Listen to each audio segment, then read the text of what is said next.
Hadis sabar terjadi pada tabrakan yang pertama. Bolehkah kita membalas setelah itu? Ini kronologisnya bukan cerita masalah orang kelahi. Bolehkah kita membalas setelah itu? As-sabru fi sadamatil ula. Sabar pada pukulan yang pertama. Jadi Nabi menengok ada perempuan anaknya mati, meninggal. Lalu kata Nabi, sabar ya. Kata Nabi, sabar ya. Lalu apa kata dia? Alaika anni fa innaka lam tusib bimusibati. Pergi sana. Ente nyuruh-nyuruh sabar kan karena ente tak kena musibah macam aku. Pergi sana. Setelah Nabi pergi, datang orang ngasih tahu. Ente tahu siapa yang ente usir tadi? Enggak, Nabi itu. Hah? Nabi.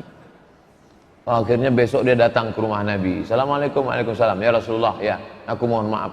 Semalam aku sudah ngusir engkau ya Rasulullah. Sekarang aku sudah sabar. Muncullah hadis nih. Itu namanya asbabul wurud, kronologis.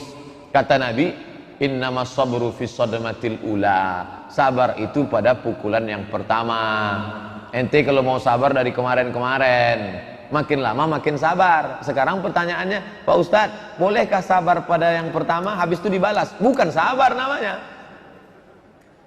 Untung dia bertanya. Coba kalau tak bertanya dinda mahasiswa nih, bacanya sendiri, pahaminya sendiri. Sabar pada pukulan yang pertama. Oh, kalau gitu dipukul kawan pertama sabar. Besok tengoklah. Lah, pahami baik-baik cerita tentang hadisnya. Itulah gunanya mengaji. Ada pertanyaan, ada dialog.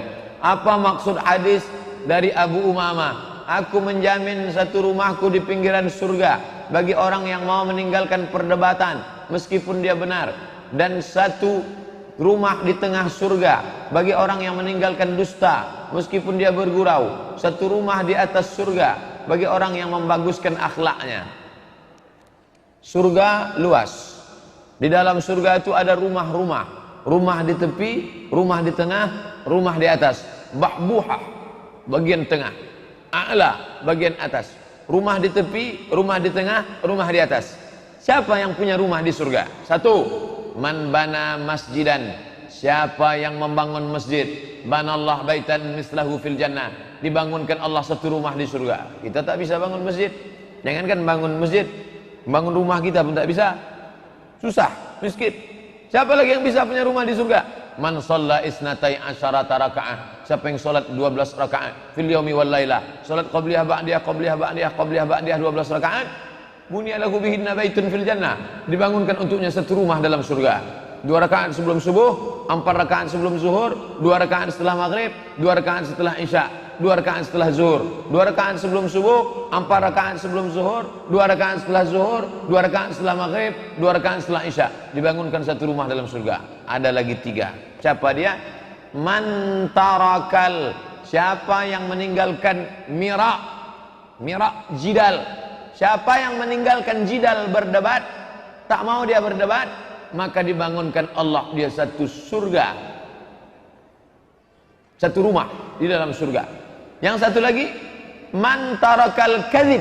Siapa yang meninggalkan dusta, walaupun bercanda, bergurau, demi untuk supaya orang ketawa, dibuatnya cerita-cerita dusta bohong, ditinggalkannya itu, dibangunkan Allah satu rumah di tengah surga.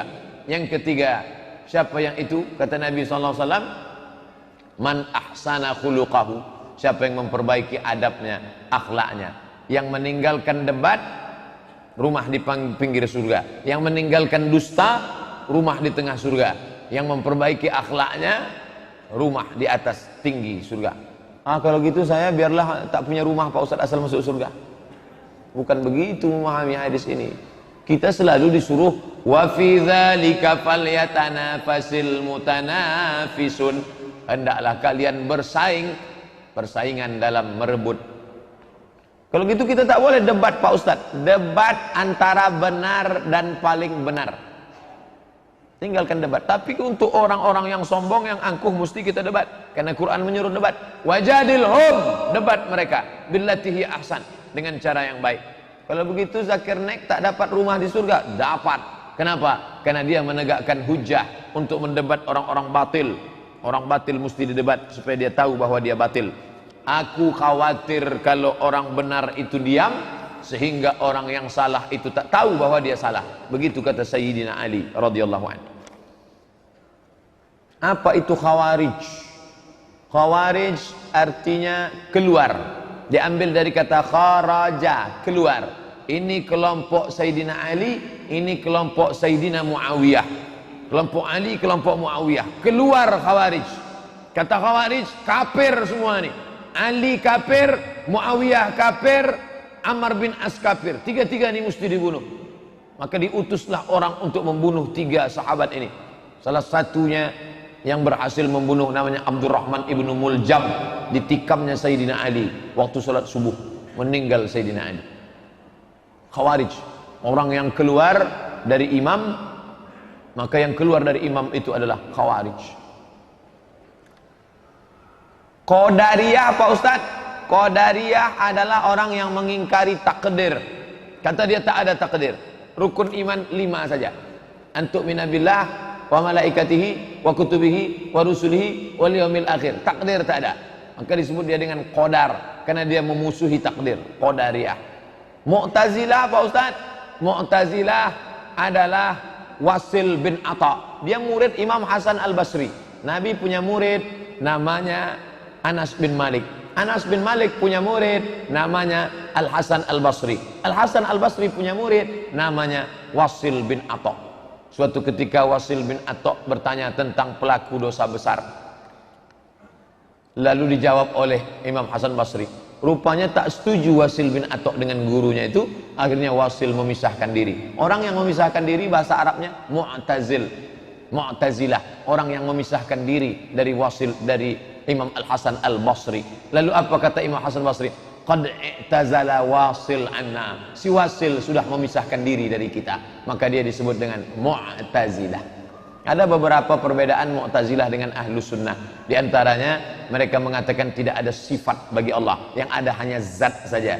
Kemudian pula mereka ini sama dengan Qadariyah dalam masalah tak menerima takdir dan beberapa perbedaan lainnya. Sedangkan kita adalah Ahlus Sunnah wal Jamaah. Khawarij, Qadariyah, Mu'tazilah sudah keluar dari Ahlus Sunnah wal Jamaah. Kelompok yang suka membubarkan pengajian masuk kelompok mana Pak Ustaz? Kalau bertanya sama saya jangan pakai sindir-sindir, tanya langsung. Mana yang dimaksud? Apakah yang ditanyanya Salafi? Apakah yang ditanyanya Banser? Banser itu adalah sub daripada NU. NU itu di dalamnya ada namanya Fatayat. Untuk yang gadis-gadis, pelajar-pelajar. Untuk yang ibu-ibunya Muslimat, Fatayat NU, Muslimat NU. Ada namanya LBM, Lembaga Bahsul Masail, khusus untuk mengkaji hukum-hukum fikih. Ada namanya Banser.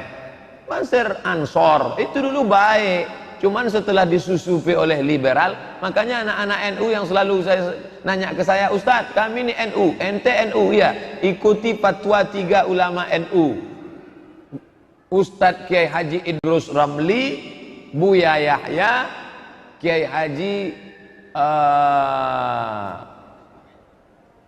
Gus Solah. Gus Solah masuk.